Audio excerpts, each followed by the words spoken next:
Hello there. Thank you once again for finding time to join us. It's the Dear Parent O'Clock. I am always looking forward to today. Friday happens to be my best day of the week. I don't know which one is yours, but Friday is mine. And it's not because it's last day of work. It's because of Dear Parent Show. And I'm really grateful that you chose to be with us today amidst your busy schedules, whatsoever time of the day it is on your side. It could be morning, early morning, or afternoon, or evening, or it's late in the night. So thank you so much for choosing to be with us today. My name is Nashami Wangara, daughter of Francis and Mary Wangara. My mother is called Coletta. Most people know her as Coletta. Okay, Nashami, we are not talking about those two. Why are we talking about them? Okay, fine. Anyway, they are Francis Wangara, Mary Coletta Wangara, Florence Wangara. Okay. I know we are starting, but let me share something funny. So, I remember there was a time, my father is F. Wangara. I am F. Wangara. Francis Florence. So, there's a time I opened a Yahoo account. I had written fwangara@yahoo.com. I didn't know my dad had opened the same. So I started getting some funny emails. I'm like, isi yangu. Later I realized, so me I switched to Wangara F. So tukaamua baki na F Wangara, mimi baki na Wangara F. Clearly, I'm my father's daughter. But thank you so much once again. And I have always said this, Dear Parent Show has been here for quite some time, right? We began the year and it's been progressing day by day. So many episodes to take home, so many lessons to learn, so many encouragements along the way. So if you're joining with us for the very first time today, I would request that you go back, watch some more episodes. Or if you have watched 4 or 5, there are more than 40. Go back and just watch and maybe share with somebody, or maybe that particular episode you'll just go to watch will be what you needed to hear that day. So don't be limited to this particular one. But for this one, I want you to stay here to the last minute. The conversation is beautiful. The guest is amazing. And Nashami is amazing too. But anyway, I want us to get to know our guest for today, even as we have a beautiful conversation. Don't mute this. Don't minimize this. Let's watch to the very, very last minute. Thank you very much, my people. You're the best. Hi, my dada. Hi, how are you? Niko fit. I'm so happy to be here. Thank Me you so much. too. Thank you for agreeing. Thank you. Thank you for having me. Oh. Yeah. How have you been? I've been so well. I really bless the Lord for that. Amen. Yeah. The year imeenda. Thank God we are almost towards the end of the year. And we bless the Lord that He's really held our hands to this point. Yeah. Would you say, okay, according to me, it's really gone so fast? I don't know how yours has been. Oh, yeah, it has. Or wait, do years go fast when you're not in school, especially high school? Those days, years used to drag. Exactly. But now or it's adulting. Monday would stay forever. You know? Yeah. And the weekend will be like, I think the adulting bit might have contributed to the speed. Exactly, yeah. Amazing. So would you kindly just introduce yourself so that this beautiful audience get to know you?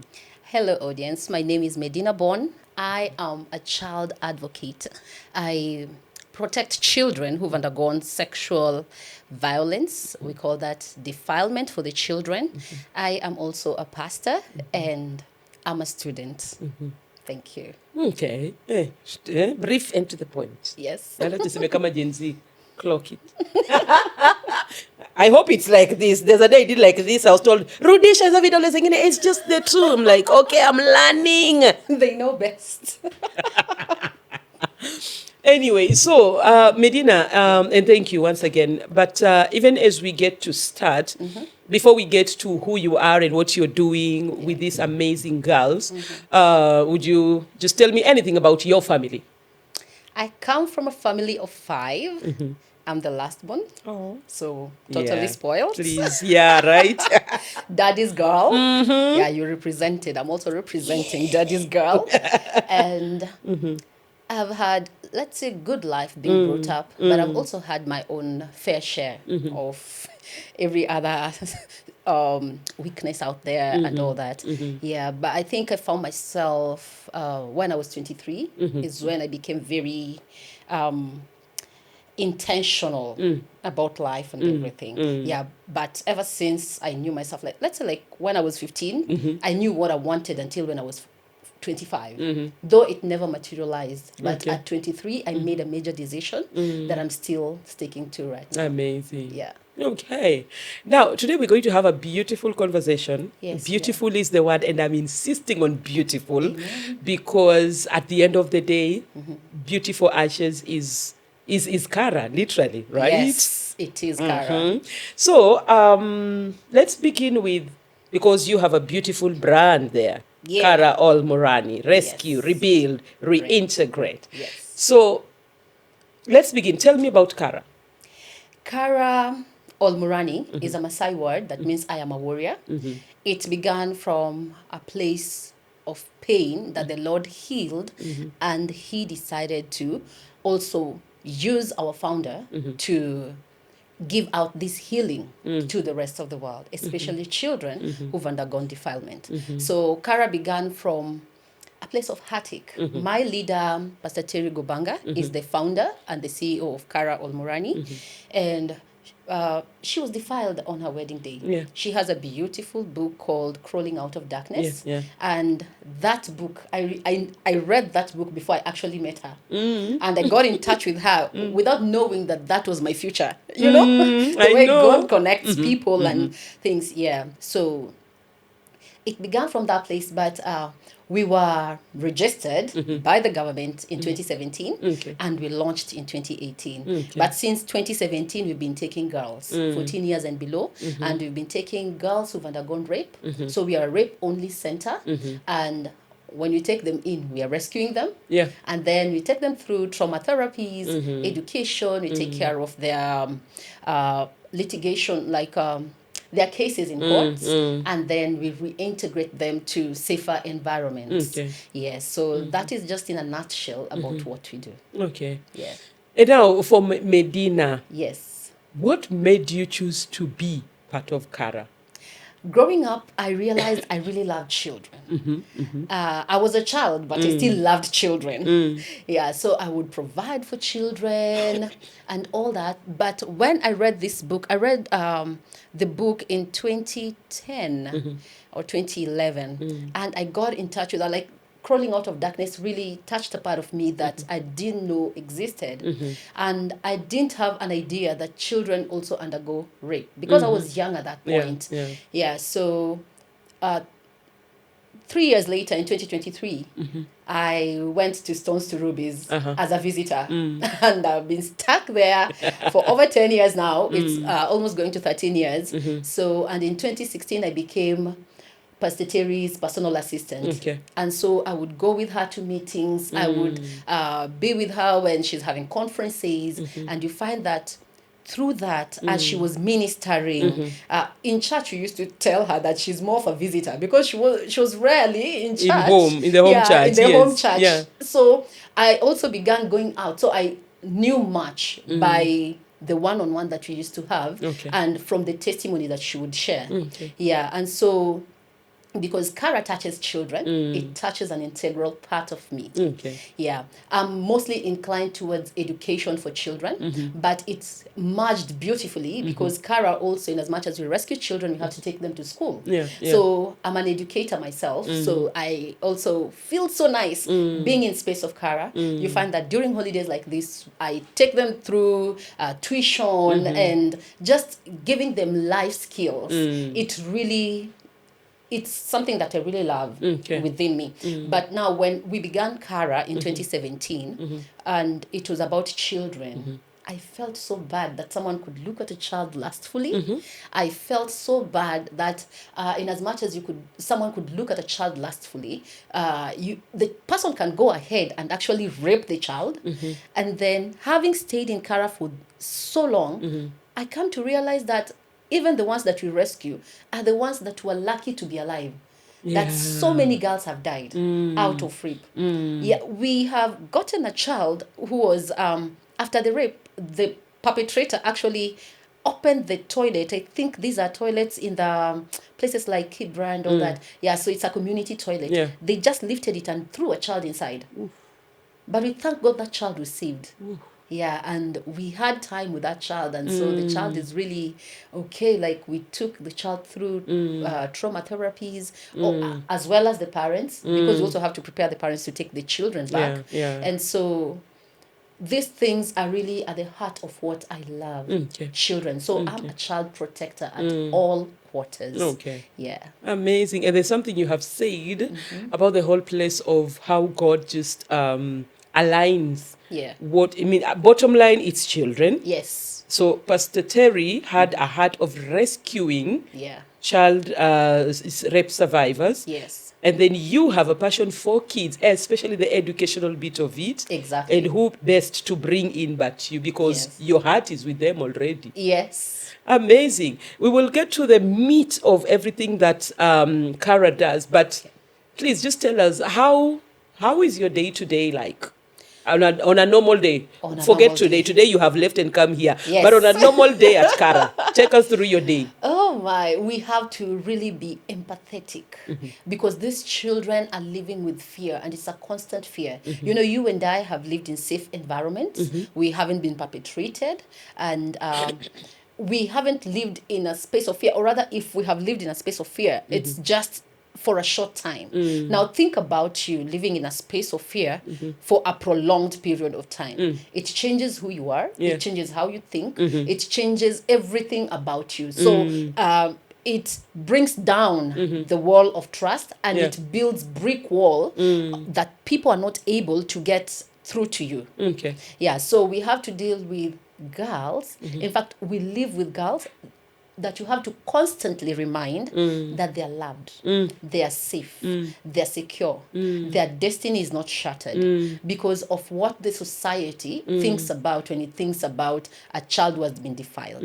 There's a lot of labeling out there that is not safe for the child. And this labeling, unfortunately, is not only at home, but also in school. So it's like every day you have to rebuild these children. Every day you have to assure them. Every day you have to show them that they can, and even they can do, including just cooking, just making simple tea. You have to assure that child, you can do this. So it's a space where you have to constantly remind them that they're loved by God. It's a place where you have to constantly remind them that they are human beings, because whatever happened in their lives put them in a place where they didn't think they were human beings. They thought now they were like animals. Like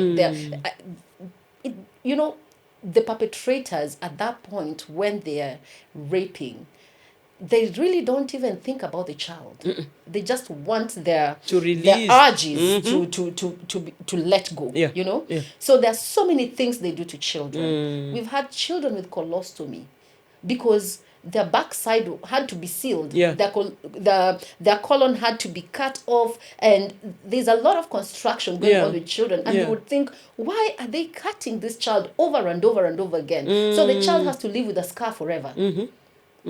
You find other children who have conceived. Yeah. A child who has never had periods. Sometimes it beats science. We know that, now when you start your period is when you can conceive. But we've had children who've conceived when they did not even have their first period. Oh dear. So how do you tell that child? We've had children who didn't even know what that was. We can say, in Nairobi, people are more informed. Children know what this is. But we've had children who don't even know what happened. They just tell you, this person did this and this, but I don't know what that is. So it really distorts the mind of the child and the daily living of the child. And so for us, we have to live in constant reminder that this child is living from a place of fear, trying to live in a space of safety, but you're trying to rebuild the Yeah, walls yeah. of trust again. So it is too much work. Yeah, it is. Yeah, it is. Because, oh my And thank God. God you've come, you've met them Yeah, severally. You know even the questions they ask Oh, yeah. and where they're coming from. So I thank God that you really relate with them so well. Yeah. Amazing. And when we're thinking about it, what would you say, according to you, are some of the misconceptions that the society outside here has about kids, rather children that have undergone rape? Okay.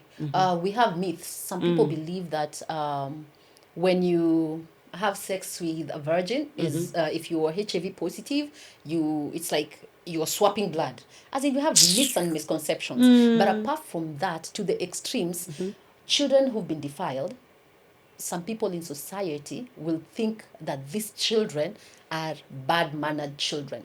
Yeah. They can say wamezoea tabia Yeah. mbaya. Yeah. So you find that a child can misbehave in the house, but it's not a sexual misbehavior. It's just like, Mommy, I don't want to do this. But now when something like this happens, the mother will actually say, umezoea tabia mbaya wewe. Imagine. Ulijipeleka. You know? So those are the myths and misconceptions, not knowing that even if we understand that times are changing, you can find an 18-year-old, or rather 18 is an adult, so 17-year-old in a relationship, and then this 17-year-old says yes to sex. The Children Act says no to that. A child does not have a right to say yes to sex. As long as they are anytime, underage. yes, so anytime they are having sexual intercourse, that is rape and defilement. Yeah, so we have myths of the child ndo alijipeleka, huyu mtoto ni wa tabia mbaya, or it is something that is in their blood, like the mother was raped, the grandmother was raped, so they say it is it is bound to happen. Nilana, it will happen. Generational pattern. Generational patterns. Yeah. So Gosh. it is so wrong, but I think ignorance is what is yeah. riding all that. Yeah. No wonder we're having this conversation. Yes. Now, for you as Medina, working in such a space, dealing with all these different children, and they're always coming in. It's not like the ones you began with are the only ones there, yeah. you know. So how do you, as an individual, ensure you're emotionally stable in such a heavy environment? Because it's so heavy. Yeah. So it could be easy to say about debriefing, but apart from that, I really surround myself with awesome people. So I have, let's say, like 24-hour access to my cycle. So I have friends who are pastors. I have friends who are in the police service and all that. But our leader is always there. Oh, wow. You can reach out to her any moment. You're like, Mom, I feel this thing, whatever we are doing, or this child, I'm not able to work with this child at the moment because I keep on having these feelings. I keep on feeling like I'm overwhelmed. So we have, at least for Kara, we get debriefing counselors at the expense of Kara. So we debrief. We can have holidays, like when it is too much and you just say, I just feel like it's too much. We give even a week. Go rest off. Yeah. Once you're okay. If you go back and you feel like, no, it's no longer okay, yeah, you can still talk to us. We extend your time. Yeah, so that at least when you come back, because we are dealing with broken children, we need to be whole. True. That we can give that wholeness to them and we can be able to show them the direction. So I have to be led by compassion. Apart from that, I really love the Lord. So there's no day I don't debrief with the Lord. I like Lord, that. Today it was like this. You know, God, it was like this and this and this and this. Yeah, so I pray a lot. And yeah, I also teach the Word of God. I read the Word of God. I'm encouraged. I stay in the place of prayer and encouragement from the Lord. But I also reach out. I also speak out. Otherwise, a silenced mouth, as a closed mouth, will always have a heartache, you know? True. Yeah, when you don't speak these things out and you're able to get help, whether it's therapy from professional people, you'll end up breaking. And Very you'll true. even break so bad because you are the one who knows what happened with all the children. All of them. They don't know what happened to each other unless they decide to talk. But for you, you know what happened to all of them. So it's also easy to see men in a bad light. Yeah. Yeah. Yeah. Because they are the reason those babies are like that. Reason. Sure. Okay. Yeah. As a reality check. Yes. So when we are talking now about these children, and we just want to talk about the hidden pain that these babies carry, because they carry so much. Yes, they do. But let's begin from the place of the emotional and psychological effect, as you have seen being around them. Yeah. How does it affect them emotionally and psychologically? There's nothing that affects them so much than disbelief from the person that they trusted. So, number one, a child has undergone rape, and they come to their source of comfort. Who's that? Normally, it's the mother. If not the mother, the closest caregiver. And they decide to tell you, Nashami, this is what I've experienced. And you look at the child and you say, the first few seconds really matter. True. You just tell the child, kuna tabia mbaya. Which movies are you watching? Yeah, you start analyzing the child, and you're, without knowing, you're telling her this happened to her because of her own issues. She was at the wrong time. She was wearing skimpy dresses. Yeah, she has shape. Yeah, so As if we can unshape ourselves. exactly. So when we that is the main thing that we have to deal with, bringing trust back. So when your parent did not trust you, you find a child loses their hope, number one, because who can trust them if their parents does not? Exactly. Yeah, you have lived with this child forever, and this child has come out to tell you, this is what is happening to me, and unfortunately you said you are the issue.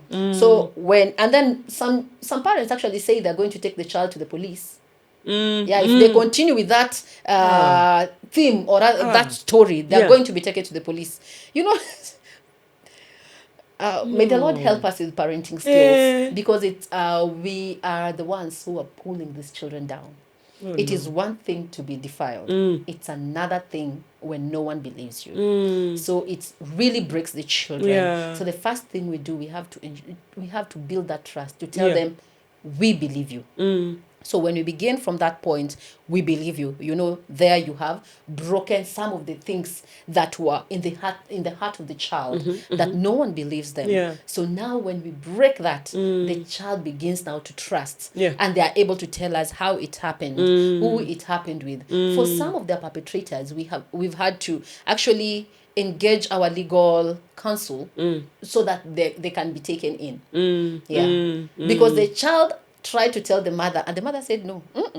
My brother can never do that. My husband, Yes, my the husband. devil hapo is kwanza. using you. Yeah, you want to break my marriage. And you're telling that to a 9-year-old. A 9-year-old. How can a 9-year-old break your marriage? Unatembea na wasichana wabaya. So how do we say marafiki zako ndo wanakuambia ufanye hivi. My husband can never do that. Even the community at times says that mzee cannot do that. The community backs that lie. Yeah, because the mzee is ni ule mwenye amejulikana kuheshimika. Yeah, so sometimes community, in fact even the church can say, our pastor can never do that. Pastors, there's no one safe. People change, only God remains the same. Yes. Yeah. Well, okay. So when we are dealing with babies, Yes. and they have been defiled, they have not been trusted back home, and then this space now they are slowly trying to trust again, and there's so much that we have to deal with on behalf of this child. Because now you're working around children, how would you say trauma manifests kwa watoto wadogo? Forget about adults, leave us aside. Different children manifest trauma in different ways. You find that, let's say, for age 8 and below, there'll be fear when they're around certain adults, bedwetting. Yeah, because for them, they don't know depression. They know withdrawal. They know they can just, when that person is around, they can just go and cling on mama, Yeah. And then for the older ones, like because you're dealing with 14 and below as well, you find that for them, wataanza kuwa vichwa ngumu. Sasa utaanza kuwa, and then you will give the excuse. You'll give the excuse that ni adolescence. Yeah. You see the way we give excuses. Yeah, in the adolescence inamsumbua ameanza hiyo kichwa litagonga mpaka akome, you know. There's depression, there's withdrawal. You find that the child no longer wants to go home, especially if it is happening in the house. So ako shule, it's 6:30, the child is not home, na shule labda imefungwa 4:30. So you are like, what's happening? Atakuja na excuse, nilibaki nikisoma, hiyo ameingia kitu 7, so that aingie aoge akule alale. Hataki maneno mingi, you know. So she's trying to help herself in the best way possible, but she also understands she cannot live in the teachers' houses, she cannot live in the police station, she cannot live anywhere. She just has to come back home. Yeah. And when we are talking about the way it manifests differently, let's go back to the home. Yes. Parents. What are some of the signs that we literally miss that would indicate that either a child is in danger? Because sometimes there might have been those advances. Yes. It's not happened yet. And then later on it happens. Yeah. So how are we able to get that? Because maybe we are missing it to know that my daughter is not safe or my son is not safe. Yeah. Or my son has been defiled or my daughter has been defiled. Yeah. The first thing that we normally overlook is mood swings. Tunasemanga mtoto wako na mood swing, la amekasirika. That child, you know that child. Alizaliwa na mood swings. Exactly. So when you see the child has developed mood swings, you have to start asking. But the first thing also, there needs to be trust and bonding. See, most parents wanasemanga huyu anatafuta attention. You get? Yeah. Children don't need attention. It's their right. Like, you gave birth to them. Look at them. Give them attention. Be very intentional in how you raise your children. Yeah. Therefore, you'll be able to note, leo mbona ako hivi, ama amevaa shati type fulani mara 3 zikifuatana, na maybe in your house it's normally like once you shower you change your clothes. Yeah. So mbona amevaa hii shati mara 3, what's happening? Very simple and very small things. Yeah. And we get to miss them. In fact, we don't even get to notice. And the child will tell you when they're grown, Mama, I tried to tell you. And you're like, did you? Yeah. Yes, I tried. I even wore that shirt that was written, help me. 3 days, but you did not see. Ouch. Wewe umezoea ile shati yake ya black. Yeah. Hebu toa hiyo shati umeivaa sana. Unataka kumea ndani ya shati, you get. And yes, there's communication. Oh my Lord. The child is communicating on all quarters. Maybe the unsafe adult is in the house. Oh, yeah. And they're not able to verbally express themselves, because anytime they try to come to you and have private time with you, the safe adult will always come up. Yeah. So the child decides, what can I do? Because maybe in the house I can't put on shorts. So let me just put on this shirt that says I need help. Maybe 3 days mom will notice. But you noticed. Oh God. Ananuka jasho. That is what you noticed.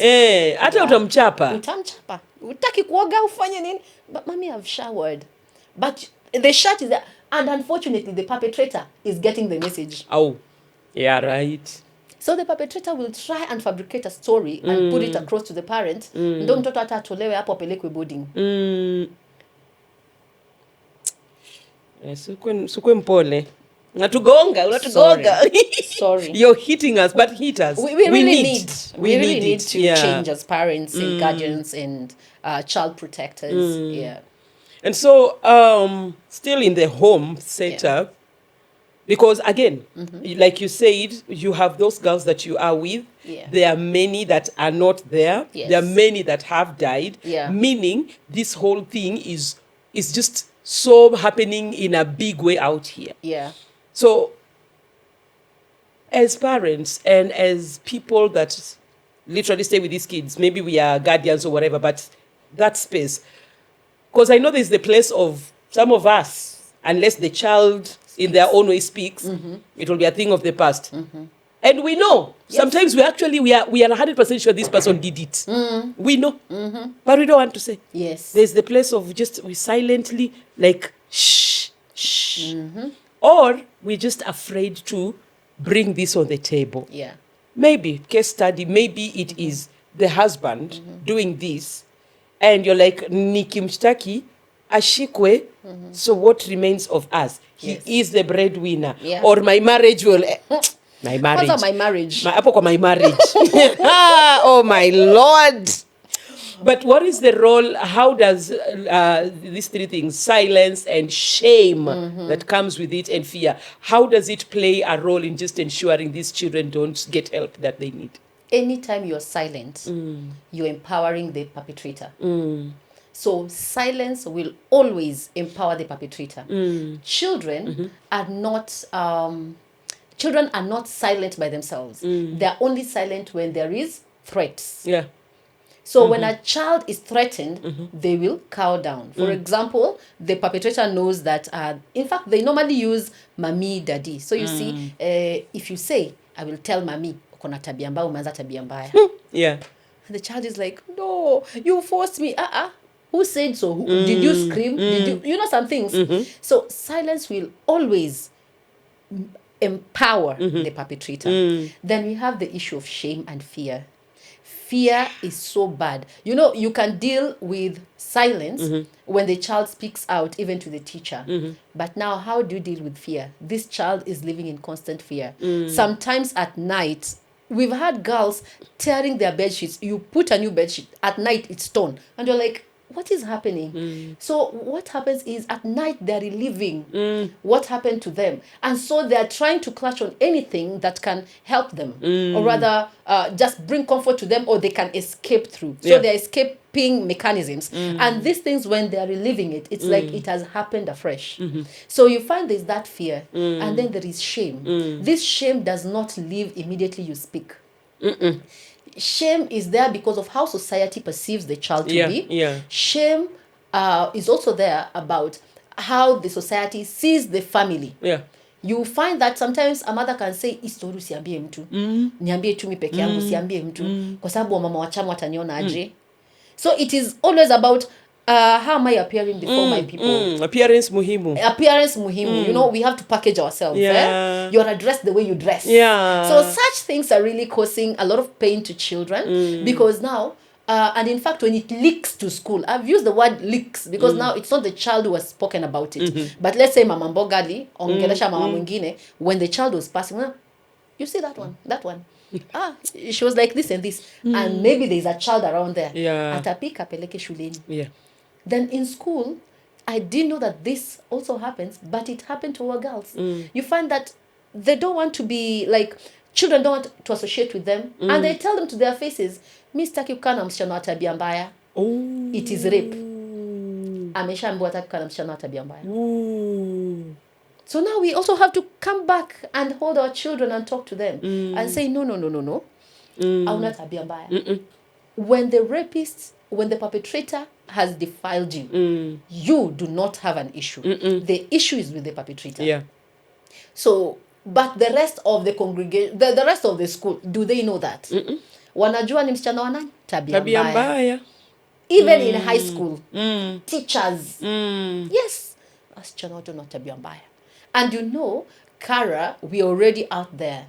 We are now Kara International. We are known. Our website is out there. And as we are out there, anyone who can click on us, they can know who we rescue and everything. So when we take our children to the schools, already if you're informed, you will know these are children in need of care and protection. So there are some things you will not do. There are some words you will not say. You know, even when you teach, let's say, a topic in Form 2 about reproduction, and then you decide to be, you know, those jokes that people say, it affects our children in a different way. Yeah. It's not business as usual. So there's constant shame. There's constant fear. Even when, especially when you're teaching about reproduction, and then the teacher ends up saying, sasa nimewatuma, mwende mfanye hiyo tabia mbaya. Yo. And you're like, Those it has girls already are happened to me. So there's that shame. The child akisikia tu topic ya reproduction, unaona, because anajua this is what happened to me, but was it her will? It was not her will. Yeah. So we have to constantly deal with that, as in we have to assure them. And the best thing is that we're not doing it by ourselves. We have amazing counselors. We have volunteers who come to speak to our children. You came and spoke to them. You instilled confidence in them. So you see, Amen. Yeah, we are having a community that is backing us up, and that is really, really amazing. That makes Kara thrive, Yes. makes the girl find hope Yes. and healing. Oh my goodness. And know that they can live a normal life. They can. Yeah, in as much as they have scars for life. Yeah. The scars are real, Yes. but so is the healing. Amazing. Yeah. And when we are talking about this, I just want us to flip to something. Okay. Because now we have just talked about the entire pain that these babies are going through and Yes. everything. But now let's talk about now the whole place of healing and hope. Because ultimately, if there's no hope, Yes. we are done. We are done. If there's no healing, Yes. woo, tutatembea na our backs bed Hunchbacks. 24/7. Yes. So, sorry. So tell me, how does healing start for a child that has been brought to Kara? Healing begins when you tell them you believe them. Uh-huh. You believe their story. So even at home, healing can begin Oh, yeah. when they speak out.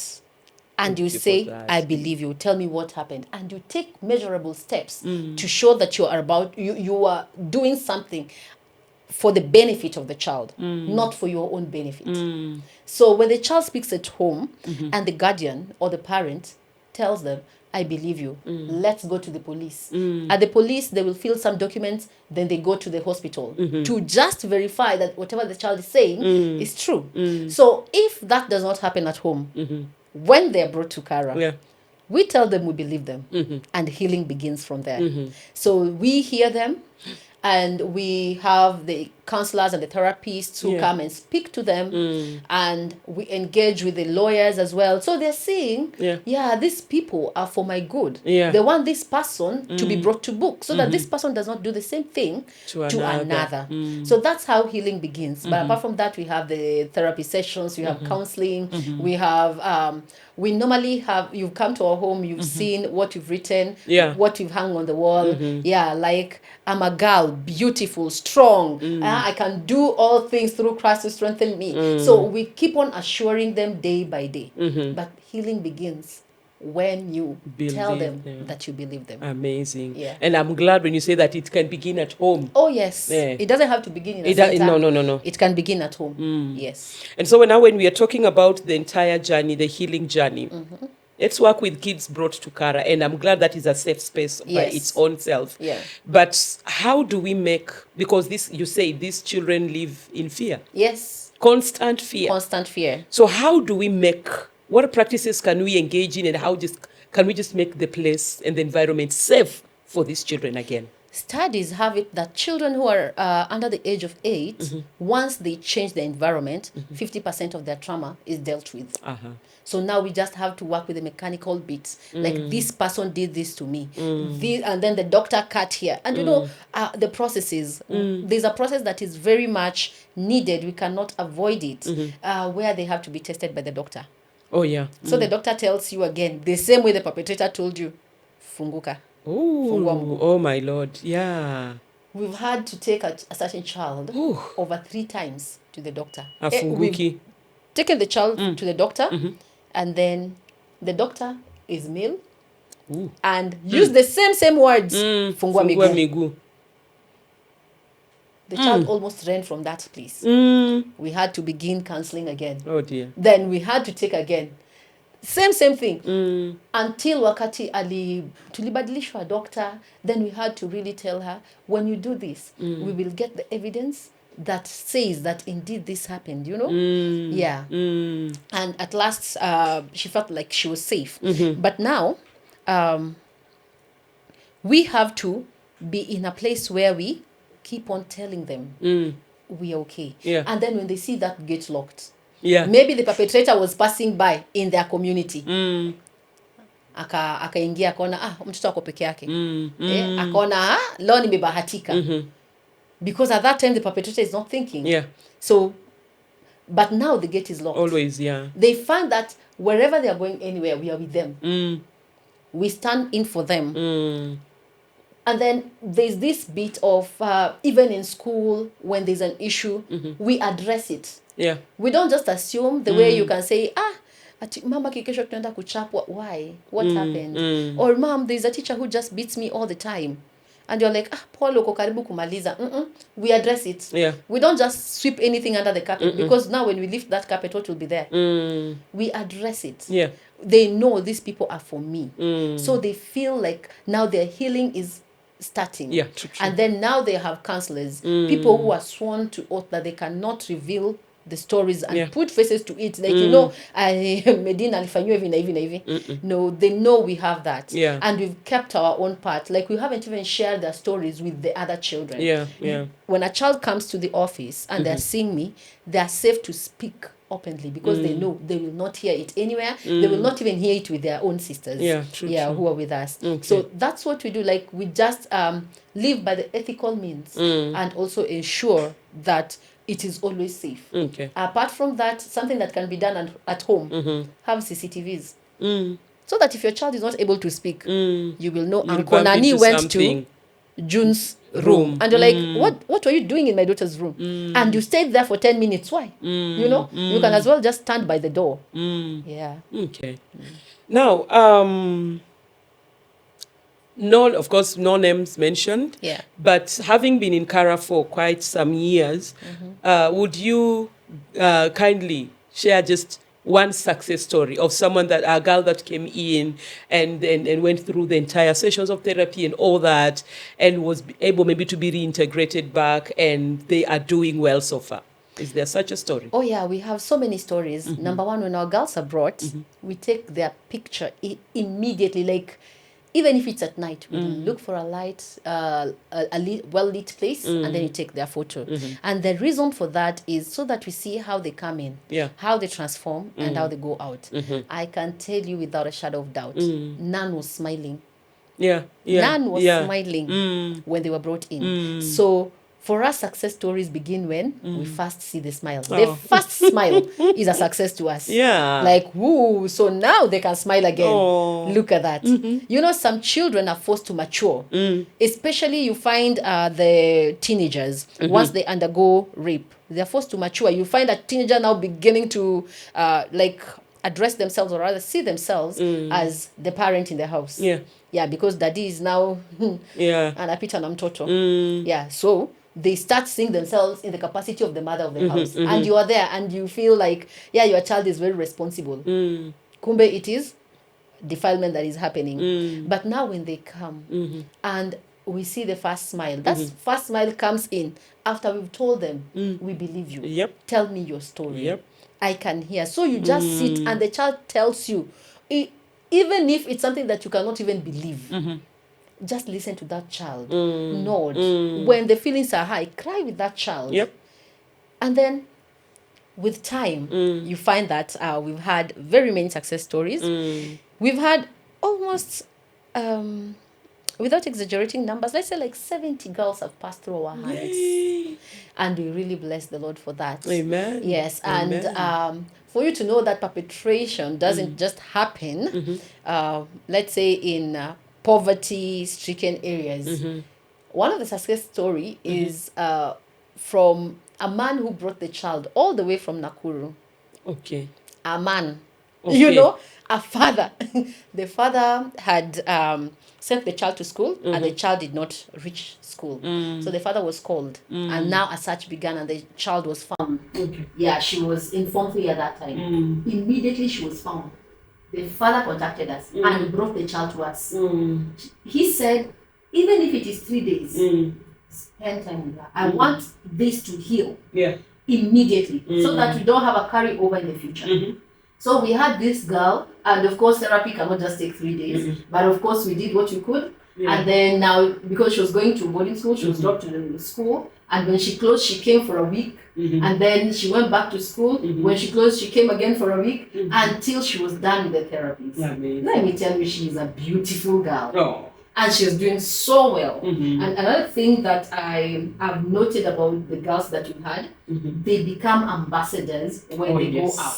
So they speak to children, telling them, other children now, and even their mates, telling them that your voice really matters. You have to speak out. And when they find children who've been defiled, you can find that they even end up giving advice to these children. So we've had beautiful stories of those who've been reintegrated. Yeah. But we've also had sad stories. Oh. Yeah. Some couldn't cope completely after defilement. And so through psychiatrists' help and therapies and everything, they're now put on lifelong drugs for mental health. Yeah. And that is the sad story, that not all children can be saved in as much as they are alive. You know, most of the children die, but those who make it, even part of them don't end up being whole. Some of them have to end up being either in mental institutions because that situation that they were in, they cannot get it out. Yeah. You said that, and I remembered my favorite people in that home. Yes. My favorite girls. I know. I love them. Yeah. Can we for a moment talk about those teen moms? Yes. That are in Kara? Yeah, so we have teen moms in Kara. You have met them. You've met them at their lowest when they wake up and they look at the child, the mother does not even look like the mother. So they're like, so it's your father who did this. So they've had very hard times and they've also had easy times. And we thank God for people like you who come in. You just come and talk to them, you know. Yeah, in the capacity that you're in, you're able to speak to them and they're able to feel like, I can do it. If Nashani did it, I can do it. Nashani said this and this, I can do it. And you know, they now create a bond also with you. So they're like, where is our big sister? Where is Auntie Nashani? You know? Yeah, so it is a hard thing. You know, for them, they have a constant reminder. It is one thing for you to have a scar. All defilement is bad. But there's one who will have a scar, and there's one who will always have a reminder in form of a child. And you know, a child who has full rights and everything. There is no way you can return that child to the stomach or to the womb. You cannot even sell that child. So this child is a constant reminder of that night that you're perpetrated. So it is easy to feel that, why did God allow me to have a child if He's the giver of children? Why did God allow me to have a child and did not allow so and so to have a child? Yet we all underwent this. Because there's also that shame that they're trying to cover. So they're trying to cover that they were defiled. So now how do you hide a child? There's evidence. There's evidence. Oh, dear. How do you hide a child? There's constant reminder. Yet we have to tell them that children are a heritage from the Lord. That statement, that line doesn't make sense to them. It doesn't make sense to them. We've had teen mom who could not relate to the child for 2 weeks after the child was born. In fact, when you're taking the child to give birth, we couldn't even read the emotions. She was just like, are you sad? Are you happy? Like, she didn't have any emotion and her face was just flat and you were worried. Like, what could happen? Oh dear. Yes, but in the end, she gave birth to the child, and we have a team that is ready. Anytime the mother doesn't feel like connected to the child, because this mother that you're talking about is a child still. Children, They still want to play. Yes. They don't want to be changing diapers, you know. But we have an amazing team. We have a nanny specifically for the toddlers. So they help. But if a mother has a breakdown, we take the baby cot. We sleep with the child. What is it? We take care of that child very well at night. And apart from that, you find that at times, there's that time of, I think, a child's development, whether they end up really crying. They take some medication, I think colic something. They end up really crying because of stomach issues and all that. Or when they're having diarrhea because of teething. The mother can easily give up. But what we do is we encourage them. We've had also a case of a child who's underweight. Why? Because the mother is eating, the body is fighting to have nutrients, and the child also wants nutrients. So you find that in this case, what's happening? So the doctor kept on saying, "Haunyonyeshi mtoto." I said, "Baby ananyonya, anakula." So we had to start the child on soups and things that can help the child. So when the doctor tells the mother some of these things, the mother feels like, I didn't want a baggage. I'm a child, for heaven's sake. My body needs to grow. And you know, at some point you find that the child no longer grows tall. Hapo ndo bala amefikia. Kwa sababu her body is fighting to keep the nutrients, and the child also is taking nutrients in form of milk. So you find the mother is like, can I stop breastfeeding? No, you cannot. Just breastfeed. Yeah, and you've spoken to them. Yeah. You've seen them when they are at their lowest. Yeah. You know when they don't even want to hear anything child, or rather the child is crying. Why? Why is the child crying? Why do I have to do it? I didn't call this child upon myself. Why isn't the father taking care of the child? Yeah. You know, I'm just thinking there's the day I had a guest here and we were talking about postpartum depression. And now my mind is just on those teens. Yes. Those babies. Let me not even use the word teens. They You know, babies. because my teens when they're 17. Yes. Those babies are mothers and imagine them having postpartum depression. Because they do. Because by default. Because of where this is coming from. Yes. And I think you're just talking about the medics. And then I'm now just looking at us as a community, as a society. How are we supposed to help these children? Because at the end of the day, the desire of Kara is once you have worked with these children, you have helped rebuild them. You need to reintegrate them back to the society. So are we ready for these children? Now that is the question. But we don't release these children, especially the children, without making the society ready. Or rather, without making the guardians who are going to be with these children ready. So they have to come for reintegration classes. And when we feel you're not ready, we will not release that child. Why are we releasing? So that the child can come back with more scars. We have to prevent it, you know. And then apart from that, we have a very lovely community. We have a lady that we call Shush around our area. Shush calls us for tea. Like, bring for me my grandchildren and my great grandchildren. They play. We have neighbors who say, your toddlers can come and play with my children. So you find that community has embraced them. And also having a nanny who takes care of them, so that these girls can remind themselves that we are children. We need to go out and play. We need to be like, we can be creative with whatever we are doing. Like we can live a normal life as a child. We don't have to attach the child to you, though you'll see your child there. And switching to the place of now let's work with the community, but now schools and teachers. Because sometimes a child might not talk to the parent, but they could confide in a teacher. So what is the role of schools and teachers in just helping either report these cases or just help prevent this? You have seen, like, in the current time we're in, parents have to really work and overwork. Sometimes a parent leaves very early and comes very late. So who spends time with the child? It's the teacher. So the teachers are very well equipped. I find so many teachers, because we rescued children even from school. I've found teachers, especially mothers, very keen. You know, they're like, what's happening? Why are you withdrawing? They call the child, they switch talk the child, and the child is able to open up. So we have teachers who are in constant talk with us, telling us there's this case, there's this case, there's this case. So we have had rescues from schools. Apart from that, we also go to school and create awareness. Amazing. So that we work with teachers. And another thing that I like about our schools today, we have social workers, we have counselors in schools. So that's a very good thing. And government schools, we have counselors. That is very nice. So that's a win. So we have teachers that students can confide in, and when they speak to them, they contact the right authority. It could even be the chief or the children department, because now all matters involving children has to go through the children department. And then the child is able to find healing. So they're really doing an amazing job, according to me. Apart from the teachers who are not really knowledgeable on sexual matters, and they present some concepts in a way that shuns the child.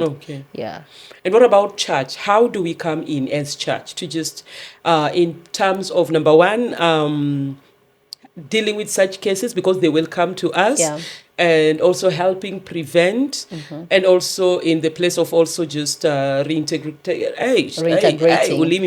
It's okay. Yes. So what is the role of the church in that? Number one, we've had so many girls wounded by pastors, unfortunately. So you find before they can trust, it's so hard. But church can really be amazing. There is a story of a preacher who went to the Sunday school and was talking about sexual violence and everything. And they put it in a very kiddish way. And they just ask the children, so who has seen this or has had this? And there's a child who lifted their hand up. In fact, the child didn't know what was happening until the preacher gave it gave it the name. Yeah. So churches can be very safe places because in communities we have churches. Yeah. And it should be like that. That we should go to churches and we are safe in there. Because apart from prayers, we live in these communities. Yeah. Communities not only need prayers. Yeah, They need there's much more. they need more than just prayers or more than just the word. Yeah. There is we normally call it the reality on the ground. So you have to stay in tandem with whatever is happening on the ground, and you know what to do. So pastors, church leaders, we have women leaders in other churches, women guild. Yeah, they need to be safe spaces where children can speak. Sunday school teachers, they need to have that heart of the children. Yeah. Just, that one-on-one, in as much as you have 100 or 1,000 children. Yeah. You can just say, I have not seen you for a while. How have you been? That is a safe space. The child feels seen and heard. And once the child is comfortable, you can ensure the child can actually confide in you as a leader in church. So apart from that, churches can also come in. We've had churches coming in or sending representatives to come and pray with us. Yeah. Because as much as this thing is happening on the physical, it also has a spiritual implication. True. Yeah, so we've had Mam Nelly coming in to pray with our girls. We've had Reverend Tomotieno coming in to pray with our warriors. So we've had beautiful leaders coming in. And these are leaders even in their own churches. The conveners of churches, they've come in, they've spent time with us. It could be the December one, where we have our normal annual celebration. We've had them coming in. So we've had churches standing with us, even if it is through prayer. A prayer whispered makes us strong. True. Yeah. Amazing. Now, call to action. Number one. As a parent who would look at this and like, yeah. Nah, that can't be my child. That can't happen to my child. What would you tell such a parent? Let me tell you, maybe that parent is living in a space where they never want to think such a thing will ever happen to their child. And it is a beautiful thing, but they have to be informed. So it is also a terrible thing when you just stop at that point that rape can never happen to my child. I've told you, we've seen the poor defiled, the rich defiled. So it's not about of your social status that makes you defiled or not. Yeah, it is not about you are the unlucky ones. Yeah, no. So the parent needs to always be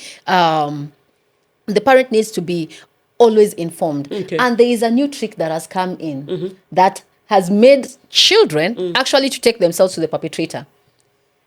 We give our children mobile phones. Yeah. Then they speak to a stranger. Oh dear. Then the stranger makes them very comfortable, telling them, you're my friend, remove your shirt. The stranger also removes their shirt. This child does not know on the other side the stranger is recording them. Yeah. Then the stranger ends up creating a video, pornographic video, and sends to the child and says, if you don't meet me at this point, is going out. I am going to send this to mommy and tell mommy you've started bad manners. What will that child do? She will give in. You will go. So the child is no longer defiled in your house. Yeah, so the parent needs to be in a place where they are always understanding the game. Yeah. What the perpetrators are doing. Because, even as we are talking, perpetrators are listening. Yeah. Both the perpetrators and those who are being perpetrated, they are all listening. And so when they realize that we've understood this, they come up with another Something thing new. Yeah. So they're always in a constant position where they're just informed. But as a mother, you decide, it can never be. It can never be you. Everything. You say that and then you say it's okay until that child says, I've been perpetrated, not once, not twice. Yeah. Now, Kara is doing an amazing job. Thank you. And we thank God for people that are supporting Kara in whatsoever way. The counselors, the legal team and all that. Yes. But if someone wanted to lend support to Kara or homes like Kara, what are some of the things that they can do? apart from prayer. Yeah, you can help us advocate. We are always going out there to ensure that people are in the know about rape, that now it's no longer elderly women being raped, but our children are being raped. You know, we've rescued like almost 5 girls at the age of 3. Three amejua kufanya nini, ajaanza kwenda shule, anaenda akiwa at the age of 4. 3 years. Over 5 children, we've had them in Kara. 3 years rape. Wow. So now, can we be advocates out there? Can we be ambassadors out there who are able to speak about rape without shying away? Can we listen more? Can we be keen? Can we check on the changes of our children? Can we notice when there's something wrong with our children? Can our children trust us? Can we come to a place where we want to be friends with our children? I know we've come from a position where our parents were very authoritarian kind of, you know, come when msichana, speak to your mother, don't speak to me, and you're my father. What if my father is the one that can I have at least course of action, and mother is just quiet? What happens? We are all supposed to be approachable as parents. So help us with advocating. Talk about rape. Be informed about rape. Apart from that, you can also help us through coming in as volunteers. You can spend that your Saturday, 1 hour a Saturday, especially if you're not only, you know, we can have people with good heart, but when you have a good heart and you don't have the expertise, so how are we going to balance that? We want come with your good heart and don't feel shy if we can tell you this is what we can give you, because now we are handling lives. We cannot just good heart is good. Maybe you can have a talk with them, tell them life is good and everything. But when it comes to counseling, when it comes to therapies, we need people who are experts in those spheres. So you can come in as volunteers. Apart from that, you can donate to Kara and other homes that support children who've undergone defilement or other issues in life. You can donate in any way possible. It could be monetary, it could be clothes, it could be with your time and service, it could be with your food. You can have your birthdays. At such a place. We don't need 5 kg cake. If you can come with it, thank you. But if you had planned that your birthday this year will be just 2 kilos, please come with the 2 kilos. Why are you speaking to me? That taste, it will be good. Why are you speaking to me about Listen my next to the birthday? Lord. The Lord Listen is to the Lord. You know, words have no sense of humor. Yeah, so listen to the Lord. Amazing, amazing. I have a final question for you. Having been in Kara, around these amazing babies, and they are just going through such journeys, how has it impacted your mind about Medina being a mother? Because you are a mother. You are an amazing mother. Mother of many, you know. M-O-M. You are a mom. Yes. Mother of many. Okay, that's a good one. M-O-M, mother of many. But bringing forth life. Children that have from your womb. When you look at what you do with Kara, how is it shaping your mind to that aspect of motherhood, your own flesh and blood now? I think I'll be like Mother Eagle. Oh my goodness. My children with your life. My children, protect them with my life the way I'm protecting Kara. Otherwise, I cannot wait to start at that point. Practice makes perfect. So for me to be perfect, I protect these ones with my life. So I will be very watchful. There are some things I've already known that I will not have for my children, including Kara. We don't give them phones. No, it's just for communication. Any other thing you need, we can help you with it. So we had cutting avenues that can make it easy for defilement. So I'll be very watchful because of everything that I've seen. And I will not just be trustworthy because of a certain uncle. That one, no. We grew up with him. He's my brother. We grew up with him. He was the truthful one. People change. People change. People change. So it will be intentional upbringing for my children, the same way I do with Kara girls. Amazing. Thank you so much, Medina. Thank you and for thank having you for me. what you do. Thank you. Man, you see, for every life that comes to Kara, Yes. even the ones that are there right now, Yeah. the seeds you have planted in those girls, it's just, and looking at them years to come, Yeah.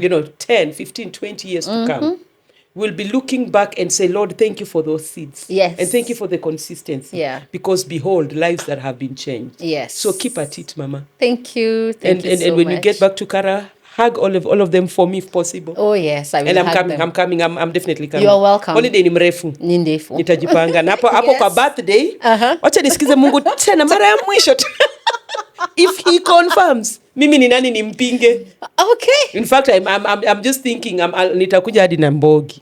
Hey, karibu. Itabidi kwa sherehe kubwa. That is your home. You're welcome. I'll invite people home Please so that come. we cut cake Let together them with the come girls. home. Yes. Karibu sana. January it is. Yes. Tuachie hapo kwa January it is. But thank you so much, Mama, and the Lord bless you. Amen. Keep God at bless it. you too. My regards and love to Pastor Terry. I will share. She.